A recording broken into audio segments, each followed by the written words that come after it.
तो सरबजीत, सबसे पहले let's start with something basic.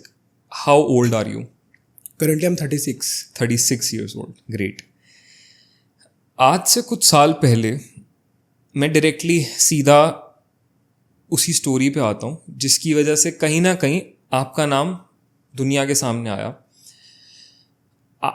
एक नॉर्मल लड़का होता है, देखो मैं भी एक लड़का हूँ, एक नॉर्मल लड़का होता है जो नॉर्मली अपनी एक ज़िंदगी बिता रहा होता है. पहले पढ़ाई करता है, कॉलेज जाता है, फिर उसके बाद अपनी प्रोफेशनल लाइफ स्टार्ट करता है, फिर उसके आगे प्लान्स होते हैं लाइफ में सेटल होने के, शादी करने के, अपनी फैमिली को सपोर्ट करने के. Normal life of a boy. आप दिल्ली से हैं? Yes. हाँ जी. तो नॉर्मली आपके भी ऐसे ही प्लान्स होंगे, यही होगा कि ठीक है अब एजुकेशन कंप्लीट हुई, उसके बाद अब आगे प्रोफेशनली अच्छा करेंगे, फैमिली को सपोर्ट करेंगे, लाइफ में सेटल होंगे, शादी करेंगे. बट आज से कुछ साल पहले आपकी लाइफ में कुछ ऐसा हुआ जिसने सब कुछ बदल दिया. बिल्कुल. तो डायरेक्टली मैं सरबजीत आपसे ये जानना चाहूँगा कि क्या हुआ था, क्या कहानी है दिल्ली का दरिंदा, जो मतलब नाम सुनने में ही एक इंसान को हिला दे. एक ऐसा नाम है, क्यों ये नाम आपके साथ जुड़ा, क्या कहानी हुई, एग्जैक्टली क्या कुछ चीज़ें हुई आज आपसे डायरेक्टली सारी दुनिया के सामने, क्या था, क्या कुछ हुआ और कैसे मिला ये टाइटल? सर, एक ना लोगों की मेंटालिटी क्या होती है कि अगर कोई लड़का लड़की को छेड़ता है जी, तो उसको ना लोग अलग अलग नामों से बुलाने लग जाते हैं. जी, छिछोरा, मनचला, मोलेस्टर. ऐसे ही मुझे भी दिल्ली का दरिंदा, मनचला, पर्वर्ट, ये नाम मीडिया हाउसेस ने दिए थे. ओके. ये लोगों ने नहीं दिए, ये मुझे मीडिया हाउस ने दिए सनसनी बनाने के लिए. सनसनी बनाने के लिए कि ये है दिल्ली का दरिंदा, इसने छेड़ी एक लड़की. पर क्या था ये छेड़खानी का ये पूरा कहानी? आज 2025 है जी. और 10 साल पहले 2015, 23 अगस्त 2015 के दिन, 23 अगस्त 2015 जी. मैं, जैसे कि आपने अभी स्टार्टिंग में बताया, हर किसी की रिस्पॉन्सिबिलिटी होती है जी. अपनी लाइफ में, हर कोई बिजी होता है. जी. मैं हाई पावर ग्लासेस वेयर करता हूँ जी. और करेंटली मैंने लेंसेज यूज़ कर रखे हैं. एंड आप देखेंगे यहाँ पे मेरे चश्मे के निशान भी हैं. जी. तो उस टाइम भी ऐसा ही कुछ था. तिलक नगर मार्केट में मैंने स्पेक्स रेडी करने के लिए दिए हुए थे. ठीक है, दिल्ली की तिलक नगर मार्केट में हाँ स्पेक्स रेडी करने के लिए. हाँ ठीक जी. और मैंने फ्राइडे के दिन दिए थे जी. और उस दिन संडे था. ठीक है. 23 को संडे था. जी. तो भैया ने बोला था कि परसों आके आप ले जाना. ठीक है. मैंने आफ्टरनून में, मतलब संडे का दिन होता है, ऑफिस नहीं होता, कुछ नहीं, आराम से उठते हैं सो के. जी. आफ्टरनून में उठा तो मैंने भैया को फ़ोन किया कि भैया स्पेक्स रेडी हो गए. उन्होंने बोला शाम को 7:30 के बाद आके ले जाना. ठीक है. मैंने कहा ठीक है. 7 बजे मैं घर से निकला. 7, सवा 7 बजे मैं घर से निकला. मैं रहता हूँ नियर क्लब रोड, पंजाबी बाग. ठीक है. तो रघुवीर नगर होते हुए, टैगोर गार्डन होते हुए मैंने मेन रोड पकड़ ली जी. जो तिलक नगर जाती है. अब जाते जाते तिलक नगर का राउंड अबाउट के ऊपर एक फ्लाईओवर बना हुआ है. जी. ठीक है. राउंड अबाउट की तरफ जाने के लिए ना ट्रैफिक था. तो मैंने सोचा कि अब नीचे से घूम के जाऊंगा, ट्रैफिक का फंसूंगा, रुकूंगा. तो फ्लाईओवर ऊपर से जाता हूँ, आगे से रेड लाइट है, वहाँ से यू टर्न लेके अंदर मार्केट में चले जाऊंगा. ये मेरी सोच थी. जी. अब मुझे नहीं पता था मेरी ये सोच मुझे एक ऐसी जगह लेके जा रही है जो मेरी लाइफ को ही चेंज कर देगी. जी. अब वो मैंने फ्लाईओवर चढ़ा, फ्लाईओवर उतरा. राइट, यू टर्न के लिए सिग्नल था रेड, राइट जाने के लिए सिग्नल रेड था, स्ट्रेट के लिए ग्रीन था. जी. और अगर आप स्ट्रेट जाते हो तो वहाँ पे एक शोरूम आता है बुलेट का, लांबा इंटरप्राइजेस. उसके जस्ट सामने कट बना हुआ यू टर्न लेने के लिए. जी. तो मैंने वहाँ से यू टर्न ले लिया. फिर मैंने सोचा यू टर्न लेके मैं लेफ्ट चले जाऊँगा रेड लाइट से, जो अग्रवाल स्वीट्स है. जी. चलते चलते येलो हुई, देन रेड हुई सिग्नल, और मुझे तो लेफ़्ट जाना था जो कि फ्री वे है. जी. इसी में वहाँ पे अगर एक देखते हो ना आप कि कोई स्ट्रीट लाइट लगी होती है, कोई पत्थर की होती है, ब्रॉड होती है. जी. तो अग्रवाल स्वीट के सामने वो लगी हुई है. जी. जैसे मैं लेफ़्ट साइड में था, मेरे आगे स्कूटी वाला था एक, उसी में अचानक मुझे भी नहीं पता कहाँ से एक लड़की सामने आ गई, वो भी स्पीड में. जी. पहले उसने स्कूटी को रोका, फिर मेरी बाइक के हेड पे हाथ रखा. जी. अगर मैं ब्रेक ना मारता तो लड़की के पैर में फ्रैक्चर होना था. ओके. मतलब वो बेसिकली शायद कहीं रोड क्रॉस कर रही होगी तो आपकी बाइक की एकदम मैं भी यही चीज़ सोच रहा था. तो मैंने बोला था कि मैम मुझे लेफ़्ट जाना है, आप अपना चले जाओ, क्योंकि उस टाइम माइंड में मेरे क्या था कि लड़की लेफ़्ट से राइट जाएगी. और इसी फ्लो में मैंने उसको बोला कि आप अपना चले रहो जहाँ पे जाना है। वो मुझे घूरती रही। जी। तो हर किसी का पेशेंस है जो लूज़ होता है। तो मैंने उसको बोला क्या देख रही है, तू अपना चली जा। अब मुझे नहीं लगता कि तू वर्ड अगर इंग्लिश में देखा तो यू होता है, आपको, तू को, तुमको यू बोला जाता है। मैंने उसको तू बोला, इसी में उसको पता नहीं चिड़चिड़ाहट हुई, गुस्सा आया, क्योंकि जो बगल में लड़के थे वो हंसने लग गए थे। इसी में लड़की ने मोबाइल निकाला, फ़ोटो कैप्चर करी आपकी बाइक पे बैठे हुए, बाइक पे बैठे बैठे, और वो वायरल कर दी। ये इंसिडेंट था बस। सोशल मीडिया पे डाल दी वो फोटो, सोशल मीडिया पे डाल दी। और लड़की ने आई गेस पोस्ट डाली थी 9 बजे के आसपास रात को, ठीक है। और 11:30-12 बजे के आसपास 25,000 तक वो शेयर हो गई थी। कहाँ, कौन से प्लेटफॉर्म पे डाली? फेसबुक पे उन्होंने वो पोस्ट डाली, कुछ Facebook पे मेंशन डाली। किया पोस्ट पे, लिखा उसमें पूरा लिख दिया उसने, मेरी बाइक का नंबर लिख दिया, उसने ये लिख दिया कि इस लड़के ने मुझे छेड़ा है भरी भीड़ में 20 लोगों के सामने, और मुझे शर्मिंदगी इस चीज़ की है कि उन 20 में से कोई भी मेरी हेल्प के लिए नहीं आया।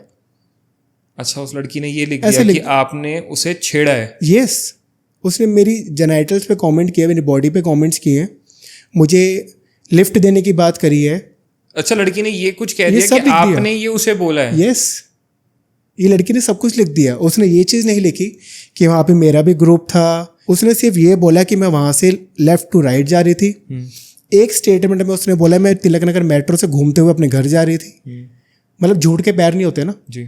तो उसने अलग अलग स्टेटमेंट दिए हैं, जिस वजह से लोगों को मेरे ऊपर ट्रस्ट मैंने गेन किया वापस, या वो लोगों को हुआ है मेरे ऊपर। सिर्फ इतना सा वाक्य था ये। तो उसने एक ये पोस्ट डाल दिया फेसबुक पे कि इस लड़के ने, क्योंकि आपकी फोटो भी आ गई वहाँ पे, ये हुआ है। 9 बजे रात के पोस्ट डाला, 9 बजे पोस्ट डाला, और 11:30-12 बजे तक, 11:30 पौने 12 बजे तो मेरी कज़न मामी है, मेरी मम्मी की भाभी, कज़न भाभी, उनका फ़ोन आया था रात को ही। हाँ जी। क्या? तो उन्होंने बोला, पहले फ़ोन आया तो मम्मी का फ़ोन मेरी टेबल पे था जी। तो मैंने उठाया, मैंने कहा मामी जी सत श्री अकाल, जैसे हम बोलते हैं, ग्रीटिंग उनको की मैंने। तो उन्होंने सीधा ही बोला, अरे तू कुत्ते लड़कियां छेड़ता बाहर। उन्होंने ये वर्ड यूज़ किया कि कुत्ते तू लड़कियां छेड़ता है बाहर। मैंने कहा हुआ क्या, आप ये बताओ। तुझे नहीं पता क्या हुआ, तू क्या करके आया बाहर? फिर मेरी आवाज़ सुनी, मम्मी ने फ़ोन लिया, फिर मैंने तो मम्मी को बता दिया था सब, क्योंकि मैं मम्मी से कुछ छुपाता ही नहीं।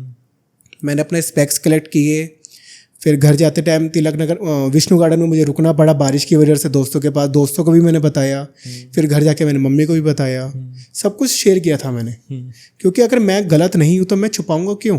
ट्रू। और यही चीज़ें मैंने मीडिया पे भी बताई थी कि भाई मैंने तो ऑलरेडी सब कुछ बताया। इवन रात को लेट नाइट मैंने मम्मी को बोला कि अभी कभी पुलिस स्टेशन चलते हैं, लड़की ने जो भी कहा है या जो भी की है वो पुलिस में बताते हैं हम। मम्मी ने बोला कि रात में ना तो कोई सीनियर होगा जो तेरी बात सुनेगा, और अगर पुलिस के पास भी खबर चलेगी होगी तेरे को वैसे अरेस्ट कर लेंगे, तो हम सुबह चलेंगे जब सीनियर्स भी होंगे। जब सुबह गए अगले दिन 24 तो रात को, अभी एक बार हम रात को आते तो आपकी ऐसे उन रिलेटिव का फ़ोन आया, तो आपकी मदर से उन्होंने क्या बात की? मम्मी की बात को उन्होंने डिनाई किया कि तू पर्दे डाल रही है अपने बेटे की बात पे, तो उसको शय दे रही है, तो बढ़ावा दे रही है, तो मानते क्यों नहीं कि वो गलत काम करके आया है।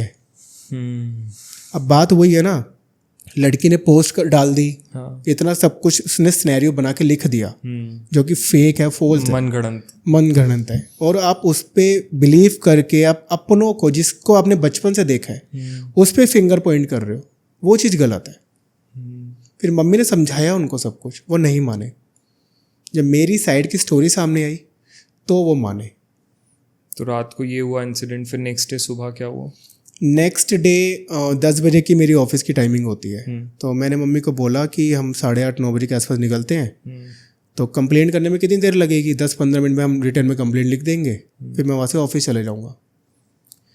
तो इसी माइंडसेट के साथ हम गए, मैं, मेरी मम्मी, मेरे पापा, और एक बैक साइड में एक मुँह बोले मामा बने हुए मेरे, वो हम चारों लोग गए। वहाँ पे वैन्स देखी मैंने 4 से 5 खड़ी हुई थी रोड साइड पे, थाने के बगल में ना फुटपाथ है, वहाँ पे खड़ी थी, और अंदर भीड़ लोगों की, कम से कम 70-80 या 100 लोग होंगे वहाँ पे थाने के अंदर ऑलरेडी आप लोगों के जाने से पहले। बिल्कुल, मीडिया वालों के साथ में और भी लोग, कम से कम 100 होंगे, जितना मैं कैलकुलेट कर पाया एक नज़र में।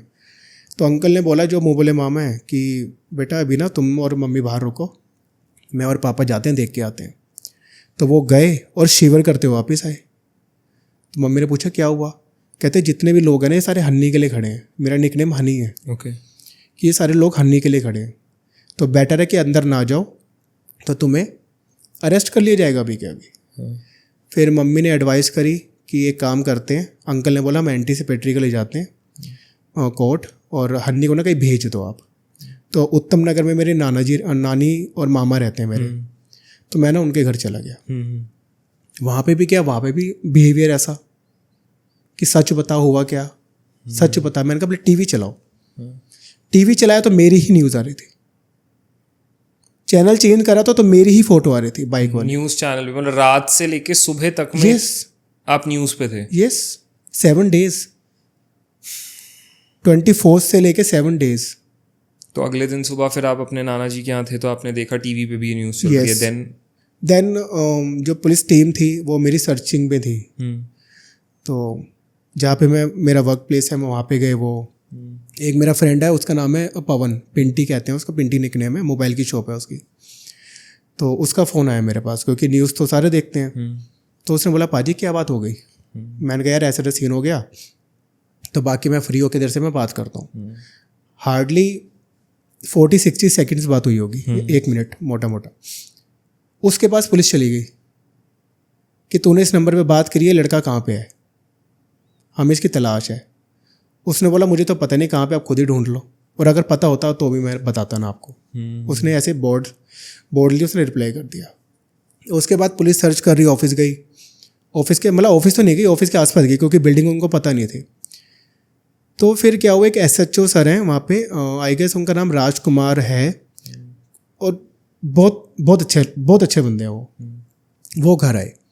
तो मम्मी ने पहले उनको सब कुछ बताया, 2 कांस्टेबल्स के साथ में आए थे। मम्मी ने उनको बताया कि मेरे बेटे की गलती नहीं है, ये सिनेरियो है सब कुछ, और ये वहाँ पे हुआ था। तो मम्मी ने मुझे फ़ोन किया, पुलिस वाले से बात हुई, सर से बात हुई, तो उन्होंने बोला बेटा अगर तू भागेगा तो तेरे लिए दिक्कत हो जाएगी, तो तू घर आ जा। फिर मम्मी को उन्होंने अश्योर किया कि इसको कुछ नहीं होगा, इसको खुद रात से पहले मैं घर छोड़ के जाऊँगा, गारंटी है, मतलब जिम्मेदारी है मेरी ये। तो फिर मैं घर आया, उन्होंने बोला इसको जिप्सी में बिठाओ। मैंने कहा सर मैंने कुछ गलत किया नहीं, तो मैं जिप्सी में तो नहीं बैठ सकता, क्योंकि जिप्सी में बैठना मतलब मैं खुद को क्रिमिनल मान रहा हूँ, तो मैं बाइक चला के जाऊँगा। तो मैंने बाइक चलाई, उनका एक कांस्टेबल था जिसके हाथ में फ्रैक्चर था, प्लास्टर लगा हुआ था, तो वो मेरे साथ बाइक में बैठा था, एंड हम तिलक नगर थाने में बैक साइड से हमने एंट्री की थी। ठीक है, क्योंकि सामने आई गेस वही मीडिया, सामने मीडिया थी, पीछे लोहे का छोटा सा गेट, ऊपर बॉर्डर सा बना हुआ था, नीचे झुक के जाना पड़ा था। और फिर हम लोग अंदर मतलब लॉकअप में तो नहीं बैठे, उनके ऑफिस में बैठे थे। ठीक है। एक लोहे का संदूक था जिसको हम ट्रंक टाइप बोलते हैं, उस पर बैठे हुए थे हम। फिर अंदर ही चाय वगैरह, भूख लगी थी, समोसे वगैरह मंगाए थे। मतलब बदतमीजी नहीं हुई, बट जो सर्चिंग पे पुलिस वाला था उसने मुझे अब्यूज़ किया था, माँ बहन की गालियाँ दी थी, एंड उसने मुझे बैक पे पंच भी मारा था कि हम तेरे को ढूंढ रहे हैं, इसमें पेट्रोल तेरा बाप दिला के देगा, माँ बहन की गालियाँ दे के। तो उनको भी मैंने कुछ बोला नहीं, उनको सिर्फ ये बोला कि सर जब मैं बाहर जाऊँगा ना, तब मैं स्टेटमेंट पुलिस वाले के आपके अगेंस्ट में जो है आपने किया वो मैं तब दूंगा वहाँ बाहर जाके। मैंने इतनी सी बात उनको बोली थी। उसके बाद उन्होंने मुझे बेटा बेटा करके बोला कि फिर उसके बाद किसी ने कोई बदतमीजी नहीं करी। फिर उसके बाद लाइक क्या हुआ, like going ahead in the day आप उसके बाद क्या ही, उसके बाद मुझे SHO सर ने बोला कि मीडियल ट्रायल के लिए जाना पड़ेगा, तो मैं लेके जाएंगे हम। मैं कहा ठीक है सर। लोगों ने फेस तो देख लिया सबने। उन्होंने मेरे लिए मास्क रेडी किया पुलिस वालों ने। अच्छा। वाइट रंग का कपड़ा था, उसको स्टिच किया बोथ साइड से, एक साइड से तो स्टिच था वो, और होल्स किए आइज़ के लिए। तो मुझे पहनाया। मैंने कहा सर इसकी ज़रूरत क्या है जब मुझे सबने देख ही लिए। प्रोटोकॉल है, करना पड़ता है बेटा, हमें करना पड़ता है, उन्होंने ऐसा करके बोल दिया। तो मैंने कहा ठीक है, अब क्या ही बोल सकते हैं, उनको मना तो कर नहीं सकते, नहीं तो पीटेंगे, पुलिस वालों के हिसाब ही ऐसा है। तो उन्होंने 2 पुलिस वाले थे, एक राइट में एक लेफ्ट में, तो सबने ऐसे ग्रिप बना के चलते हैं ऐसे करके, तो दोनों ने ग्रिप बना ली थी ऐसे 8 मिनट टेढ़ा करके, दोनों ने ग्रिप बना ली थी और मुझे लेके आए। जब लेके गए तो लेफ़्ट साइड में मेरे पेरेंट्स खड़े थे जो कि रो रहे थे,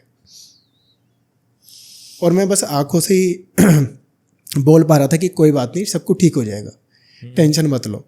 बस गए और आए, मास्क उतारा, अंदर बैठे, फिर मम्मी पापा भी अंदर बैठे। उसके बाद ना उस टाइम क्या था, एक ना कुछ इनका हिसाब चल रहा था कि जितने भी मनचले होते हैं ना उनको ना ज्ञान दिया जाता है।